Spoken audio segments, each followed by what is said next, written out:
الحمد لله نحمده ونستعينه ونستغفره ونعوذ بالله من شرور أنفسنا ومن سيئات أعمالنا من يهده الله فلا مضل له ومن يضلل فلا هادي له أشهد أن لا إله إلا الله وحده لا شريك له وأشهد أن محمدا عبده ورسوله اللهم صل وسلم وبارك على سيدنا محمد وعلى آله وصحبه ومن تبعهم بإحسان إلى يوم الدين.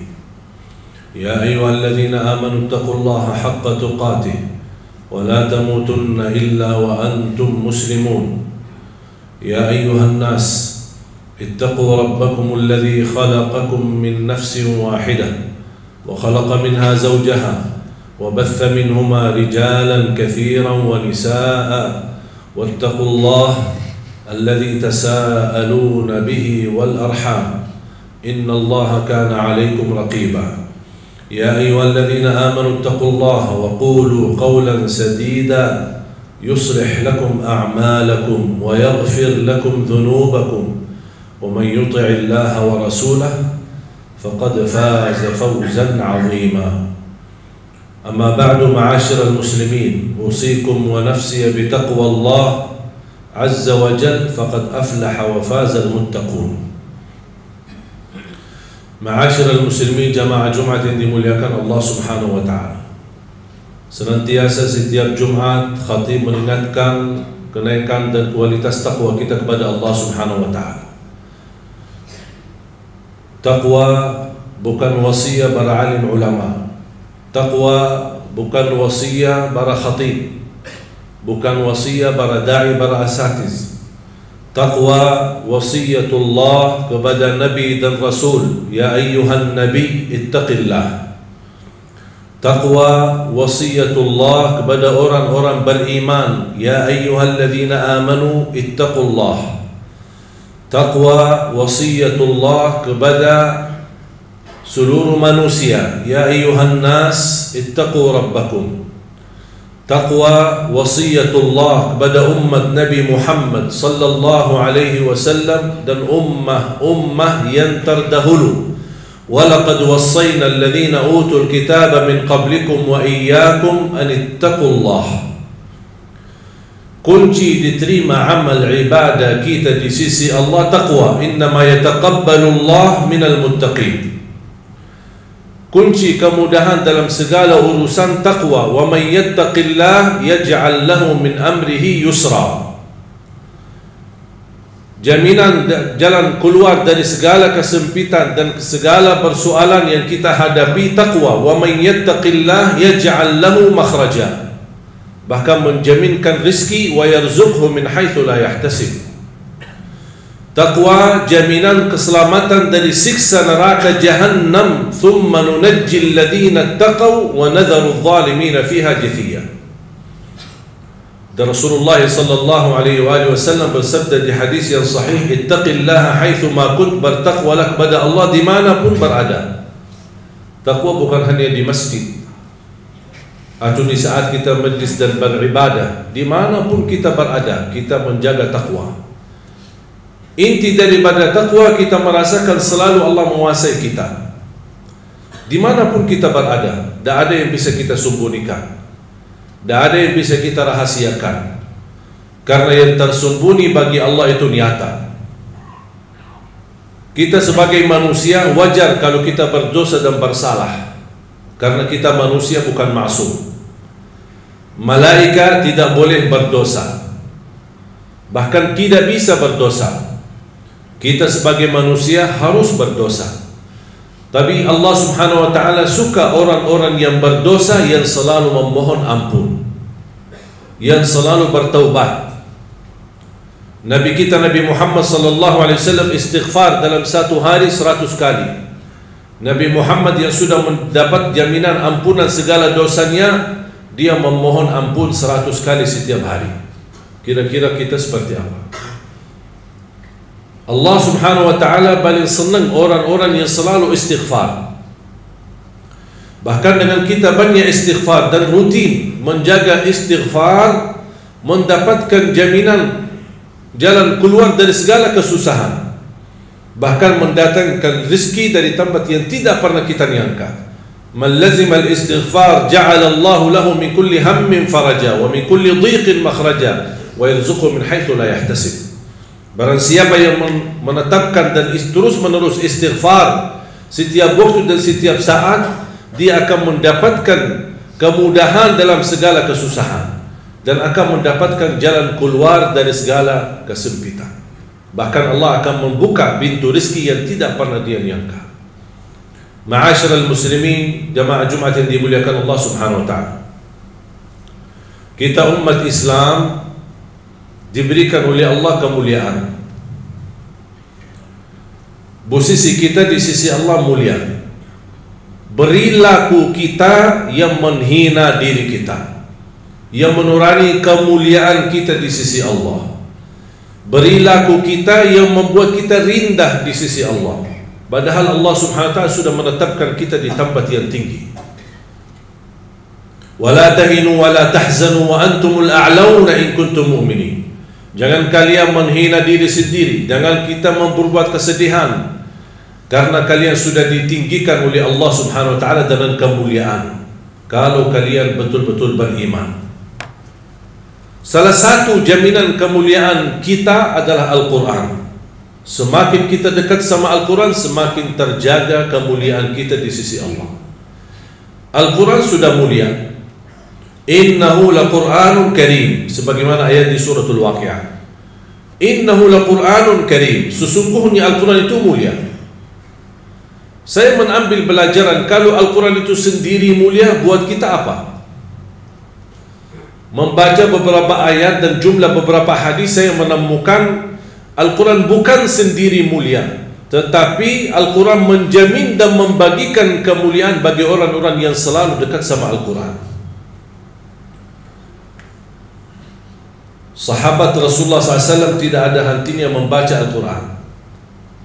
Semestinya kita mampu mengalahkan sahabat Rasulullah dalam membaca Al-Quran. Saya tidak berkata menamalkan atau menhayati, karena kita belum banyak begitu faham isinya, apalagi dalam bahasa Arab. Tapi paling tidak kita mampu mengalahkan mereka dalam membaca Al-Quran. Kenapa? Karena di zaman mereka, zaman Rasulullah SAW dan para sahabat, tidak ada Quran. Yang ada potongan ayat-ayat yang ada di dalam kulit unta, kulit kambing yang disimpan sana sini. Jadi kalau ada orang mau sambungkan ayat atau kumpulkan satu surah, harus dia bisa berhubungan dengan beberapa orang lain yang bisa menemukan sahabatnya yang memiliki potongan-potongan ayat, digabungkan, belum dijadikan satu Quran. Makanya ada banyak para sahabat yang hafiz Quran karena mereka begitu mendengar wahyu dari Rasul dan membacakan ayat yang Allah kirimkan kepada Nabi Muhammad SAW, yang Allah turunkan kepada Nabi Muhammad SAW, mereka mampu hafal. Makanya ketika ada orang kesulitan mencari potongan ayat atau surah apa, dia cari para penghafal Al-Quran di zaman Rasulullah SAW. Siapa di antara sahabat? Dan ini dijalankan keadaan seperti ini sampai zaman Abu Bakar As-Siddiq radhiyallahu anhu. Ketika beliau menjadi khalifah, baru terkumpul Al-Quran menjadi satu, yang disebutkan oleh ulama al-jam'ul awal, kumpulan yang pertama menjadikan satu mushaf. Ketika datang zaman Uthman bin Affan radhiyallahu anhu, menumbuhkan lagi menjadikan satu mushaf yang disebarkan atau diberedarkan di seluruh dunia dengan satu mushaf. Kita sekarang Al-Quran di mana-mana. Tidak ada kesulitan untuk menemukan dan mencari Quran. Dari segi harga, dari segi kualitas, kertas warna-warni, bahkan ada sekarang yang bertajwid, ada warna tajwid, ada asbabun nuzul, ada terjemahannya. Ada orang kesulitan barangkali ke pustakaan atau ke toko untuk beli Al-Quran, tidak usah capek. Alhamdulillah HP kita bisa download Al-Quran. Tapi sayang sekali, begitu fasilitas dan kemudahan kita mampu menjadikan Al-Quran budiman sehari-hari kita, tapi justru kita menjauh dari Al-Quran. Berapa kali kita baca Al-Quran dalam sehari? Saya pernah tes, kira-kira kalau maksimal saya khususkan waktu bersama Al-Quran, saya butuh berapa lama untuk khatam 30 juz. Di salah satu Ramadan, waktu saya di Madinah, kita selalu berlomba-lomba dengan teman-teman sekolah. Karena dulu di Madinah teman-teman sekolah, kita libur sekolah mulai dari bulan suci Ramadan. Dan kita sudah sepakat kalau pas bulan suci Ramadan libur, kita bertemu di Masjid Nabawi dan berlomba-lomba sebanyak-banyaknya khatam Al-Quran. Dan saya bersama teman, dan ada juga banyak kawan-kawan yang luar biasa. Ada yang 1 kali khatam, ada yang sampai 1 hari khatam 2 kali. Saya ketika tes butuh berapa lama untuk khatam 30 juz. Saya mulai membaca Al-Quran, habis subuh sampai zuhur, saya pakai alarm, kemudian saya stop, zuhur, habis salat zuhur lanjut lagi, on timernya, sampai asar, off timer, habis asar, on timer lagi. Hasilnya habis mengkhatam 30 juz, saya melihat waktunya 10 jam. 10 jam bagi orang yang standar, bacaannya cukup bagus, mampu mengkhatam 30 juz. Sedangkan ada orang 1 bulan 30 hari tidak bisa khatam 30 juz. 30 hari. Sedangkan 10 jam cukup. Apalagi sekarang kita di bulan Rajab. Bagi ahlul Quran, sebenarnya bulan Rajab dan bulan Sya'ban itu bulan mulia. Bahkan bulan Sya'ban disebutkan bulanul Quran atau bulanul Qurra. Yang suka membaca Al-Quran, bulannya mereka adalah Sya'ban, bukan Ramadan. Kenapa? Karena dari Rajab, Sya'ban mereka sudah mempersiapkan. Jangan sampai masuk Ramadan kita malah malas membaca Al-Quran. Beda sama orang yang dari Ramadan ke Ramadan dia menunggu kesempatan. Hanya dari Ramadan ke Ramadan baru dia memperhatikan Al-Quran. Ada seorang perempuan namanya Kaila. Mungkin jamaah sekalian yang biasa nonton acara Hafiz Indonesia, seorang buta perempuan, usianya 7 tahun. Saya tanya, Kaila berapa banyak membaca Al-Quran dalam seharinya? Dia jawab 5 sampai 7 juz. Saya berkata, kok kebanyakan banget? Banyak sekali. Tidak capek? Kasihan kamu. Apalagi mohon maaf kamu buta. Kalau kamu tidak baca Al-Quran, saya yakin Allah pasti maafkan. Karena kamu diuji dengan buta mata. Apa dia jawab? Dia berkata, saya malu sama Allah menjadikan buta saya alasan tidak membaca Al-Quran. Ini anak usia 7 tahun. Kira-kira alasan kita apa? Padahal kemuliaan yang kita dapat dari Al-Quran itu luar biasa. Sayang sekali kalau kita sudah memiliki di tengah kita kitab yang termulia, kitab yang tersuci, kitab yang teragung, tidak ada keraguan di dalamnya. Alif Lam Mim, dzalikal kitabu la raiba fihi hudan lil muttaqin. Dan membaca Al-Quran walaupun tidak mengerti isinya, tidak memahami maknanya, tidak apa-apa. Tetap dapat setiap satu huruf 10 kebaikan. Jadi kalau jamaah sekalian membaca, tidak faham sama sekali, hanya baca saja, tetap mendapatkan setiap satu huruf 10 kebaikan. Alif Lam Mim bukan satu huruf, alif satu huruf, lam satu huruf, mim satu huruf. Satu huruf satu kebaikan dilipatkan 10 kali lipat menjadi 10 kebaikan. Rugi kita diberikan kesempatan yang mulia seperti ini. Mana ada amal atau bacaan sebuah kitab atau apa saja kita hadis pun belum tentu dapat 10 kebaikan. Hanya Al-Quran satu huruf. Bukan saat satu kali baca dapat 10 kali lipat. dia menghitungkan berhurufnya, kita mendapatkan 10 kali lipat. Sayang sekali jamaah sekalian berhari-hari lewat tidak baca Al-Quran, sedangkan fasilitas dan kemudahan ada di tangan kita. Tak bisa baca Al-Quran karena alasannya masih buta huruf atau berbata-bata. Jangan khawatir, ada berita gembira di hadis yang diriwayatkan Imam Muslim. Rasulullah SAW bersabda, "Walladhi yaqra'ul Qur'ana wa yatata'ta'u fihi wa huwa 'alaihi syaq lahu ajran." Barang siapa yang membaca Al-Quran dan dia mendapatkan kesusahan sambil berbata-bata dalam bacaannya, apa dapatnya? Apakah dosa karena berbata-bata? Kesulitan dalam membaca, apakah itu dosa? Kata Rasulullah SAW, tidak, itu 2 pahala. Falahu ajran, 1 pahala karena dia mau membaca, 1 lagi karena kesusahan dan kesulitan yang dia hadapi saat membaca. Mohon maaf, tidak bisa baca sama sekali, alhamdulillah masih bisa simak, dengar. Sambil naik motor, sambil kita menjalani tugas di kantor, atau kita kemana saja pergi, alhamdulillah sekarang fasilitas mudah. Dan HP kita bisa kita dengar murattal, sambil kita khatam 30 juz walaupun tidak mengerti isinya, mendapatkan keberkahan. 1 ayat kalau kita jaga setiap habis salat fardu dan ketika mau tidur, sebagaimana bersabda Rasulullah SAW, "Man qara'a ayat al-kursi dubura kulli salatin laysa bainahu wa bainal jannati illa yamut." Barang siapa yang membaca ayat kursi setiap habis salat fardu, dijamin menjadi ahli surga. Coba 1 ayat saja menjaminkan kita masuk surga. Kira-kira gimana 30 juz Al-Quran? Dan selalu saya sampaikan kepada jamaah, kalau seandainya buru-buru, lagi ada rapat, ada meeting, ada urusan mendadak, tak bisa berlama-lama di masjid, tak apa-apa, habis istighfar langsung baca ayat Al-Kursi, terus habis itu jalan.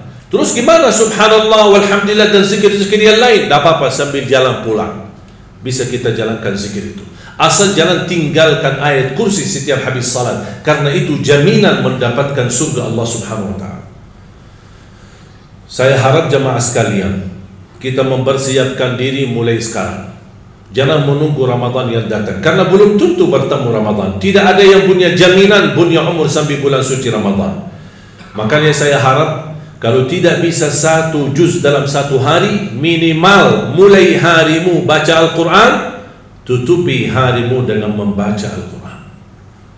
Tunjukkan perubahan. Kalau anda ingin Allah rubahkan nasib kita, anda ingin Allah merubahkan rizkimu, Allah ingin merubahkan keadaanmu menjadi lebih baik, tunjukkan perubahannya kepada Allah Subhanahu wa ta'ala. Tunjukkan perubahan yang luar biasa, akan dapat anugerah yang luar biasa. Tapi jangan kita menjadi hamba biasa-biasa saja, tapi minta sama Allah yang luar biasa. Itu tidak adil.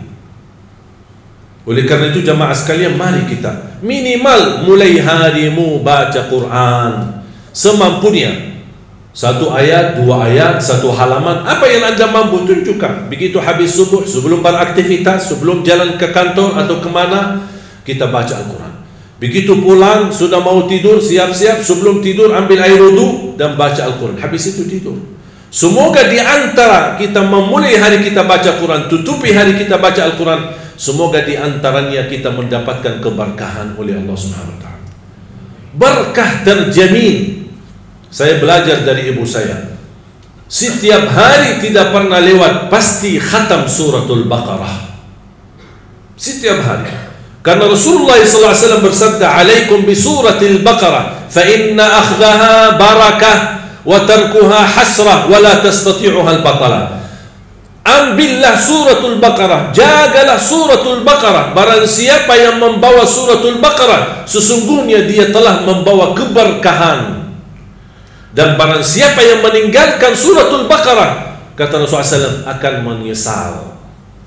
Kira-kira mau mendapatkan keberkahan atau membawa penyesalan?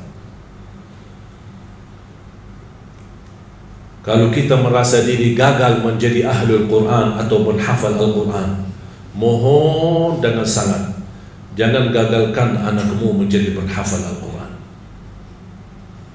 Saya kagumi dan terkejut ketika melihat anak-anak hafiz Indonesia, rata-rata dari orang tua yang awam, orang tua yang buta huruf, orang tua petani, orang tua yang tidak punya kemampuan. Bahkan ada orang tua yang tidak pernah belajar sama sekali Al-Quran, tapi begitu dia memperjuangkan, sampai ada seorang ibu berkata, sudah, hentikan buta huruf lagi. Di masa kami cukup banyak orang buta huruf, kami tidak mau di generasi-generasi anak-anak kami masih ada yang buta huruf. Kalau anda gagal menjadi penghafal Al-Quran, mohon jangan gagalkan anakmu. Kalau itu pun anakmu tidak berhasil menjadi penghafal Al-Quran, jangan gagalkan hartamu untuk mendukung dan membantu program Al-Quran dimanapun. Supaya apa? Datang di hari kiamat kita berkata, ya Allah, mohon maaf, saya tidak bisa menghafal Al-Quran, anakku pun tidak mampu menghafal Al-Quran. Ya Allah, jadikan hartaku, sedekah, zakat, infakku menjadi saksi baik untuk program Al-Quran. Mudah-mudahan kita mendapatkan orang-orang yang menilai atau mendapatkan syafaatnya Al-Quran di hari kiamat. Barakallahu li wa lakum fil Qur'anil azim, wa nafa'ni wa iyyakum bima fihi min al-ayati wa dhikril hakim. Aqulu qawli hadha wa astaghfirullah li wa lakum wa li sa'iril muslimina wal muslimat min kulli dhanbin wa khati'ah fastaghfiruhu innahu huwal ghafurur rahim. Alhamdulillahi ala ihsani wa syukru lahu ala tawfiqihi wa imtinani. Ashhadu an la ilaha illallah wahdahu la sharika la ta'ziman li syanihi, wa ashhadu anna Muhammadan 'abduhu wa rasuluhu ad-da'i ila ridwanihi. Salawatu Rabbi wa salamu alaihi wa ala ashabihi wa zawjatihi wa ala at-tabi'in wa man tabi'ahum bi ihsanin ila yaumiddin wa anna ma'ahum bi mannika wa karamika ya arhamar rahimin. Ittaqullah, ittaqullah, ittaqullah. Ma'asyiral muslimin, saya ingatkan hadis Uthman bin Affan radhiyallahu anhu yang diriwayatkan Imam Bukhari, khairukum man ta'allama al-Qur'an wa 'allama. Sebaik-baik antara kalian yang mempelajari Al-Quran dan mengajarnya. Ini dapat hadiah besar dari Rasulullah. Kalian sebaik-baik orang.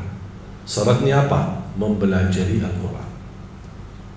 Di hadis yang diriwayatkan Imam Muslim, Iqra'ul Qur'ana fa innahu ya'ti yawmal qiyamati syafi'an li ashabi. Bacalah Al-Quran, sesungguhnya Al-Quran menjaminkan syafaat bagimu. Siapa yang berkenan menjadi teman sama Al-Quran? Kita tidak tahu berapa sisa umur kita. Mari kita sama-sama menjadikan sisa umur kita berteman sama Al-Quran. Lagi pusing, lagi menghadapi masalah, coba buka Al-Quran. Wallahi bakal adem, enak, sejuk hati kita. Ini kalamullah, bukan kalam manusia. Masa kita tersentuh hati kita dengan kata-kata manusia yang indah, kata-kata manusia yang menyentuh hati, tapi ucapan Allah, kalamullah, tidak pernah menyentuh hati kita. Sedangkan kalau Allah turunkan Al-Quran di atas gunung-gunung, bisa hancur menjadi pasir.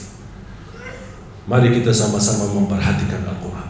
Jangan menunggu bulan suci Ramadan. Mulai hari ini, sedikit demi sedikit, walaupun kita tidak mampu khatam di bulan Rajab, tidak mampu khatam di bulan Sya'ban, tapi karena sudah terbiasa 2 bulan ini, kita terus berdekatan sama Al-Quran. InsyaAllah begitu tiba bulan Ramadan, kita sudah mudah untuk mengkhatam Al-Quran, bukan hanya 1 kali, tapi insyaAllah berkali-kali. Imam Syafi'i radhiyallahu anhu wa rahimahullah, dalam setiap bulan suci Ramadan khatam 60 kali. Saya membayangkan 60 kali. Kalau standar 10 jam, berarti 20 jam Imam Syafi'i membaca Al-Quran. Sisanya berapa? 4 jam sehari. Jangan berikan sisa waktumu untuk Al-Quran. Jangan bilang saya belum ada waktu. InsyaAllah kalau ada sisa waktu saya akan baca Al-Quran. Tapi saya harap jadikan Al-Quran adalah yang terutama dalam sehari-harimu, bukan yang tersisa dalam seharimu. Semoga kita semua yang hadir dimuliakan dan dijadikan oleh Allah ahlul Quran dunia dan akhirat. Inna Allah wa malaikatahu yusalluna ala nabi ya ayyuhalladzina amanu sallu alaihi wa sallimu taslima. Allahumma salli ala Muhammad wa ala ali Muhammad wa barik ala Muhammad wa ala ali Muhammad kama sallaita wa barakta ala Ibrahim wa ala ali Ibrahim fil alamin innaka Hamidum Majid. اللهم اغفر للمسلمين والمسلمات والمؤمنين والمؤمنات الأحياء منهم والأموات إنك سميع قريب مجيب الدعوات. Ya Allah, jadikan kami semua ahlul Quran, jadikan kami semua ahlul Quran. keluarga Al-Quran, berakhlak-akhlakul Quran, yang mencintai Al-Quran, yang mampu dengan kemampuan yang menamalkan isi Al-Quran, dan akhiri hayat kami saat membaca Al-Quran, dan jadikan akhir hayat kami husnul khatimah ya Rabbal Alamin. Ya Arhamar Rahimin, aku mohon untuk semua jamaah yang hadir, selepas salat ini masing-masing pulang sudah diampuni segala dosanya, disucikan hatinya, dibersihkan jiwanya, diselamatkan setiap langkah-langkahnya, disehatkan badannya, diberikan kemudahan dan keberkahan rezekinya yang mencukupi bisa membawa kita semua ke tanah suci haji dan umrah dan ziarah Nabi Muhammad sallallahu alaihi wasallam. Allahumma ya Allah, ampuni kedua orang tua kami, ampuni saudara kami, anak-anak kami, berikan kepada keturunan kami menjadi salih salihah, anugerahkan kepada rumah tangga kami menjadi sakinah, mawaddah, rahmah. Berikan kepada kami pemimpin yang takwa, pemimpin yang adil, pemimpin yang amanah, yang patuh dengan kalamullah, yang patuh dengan Al-Quran, yang mencintai agamamu ya Rabbal Alamin. Allahumma ya Allah, hidupkanlah kami dalam keadaan iman, wafatkanlah kami dalam keadaan Islam, kumpulkanlah kami selalu bersama hamba-hambamu yang salih ya Rabbal Alamin. Rabbana atina fid dunya hasanah wa fil akhirati hasanah wa qina adzaban nar. Ibadallah, inna Allah ya'muru bil 'adli wal ihsani wa ita'i dzil qurba wa yanha 'anil fahsya'i wal munkari wal baghi ya'idhukum la'allakum tadhakkarun. Fadhkurullaha al-'azima al-jalila yadhkurkum washkuruhu 'ala ni'amihi wa ala'ihi yazidkum wa la dhikrullahi akbar wallahu ya'lamu ma tasna'un.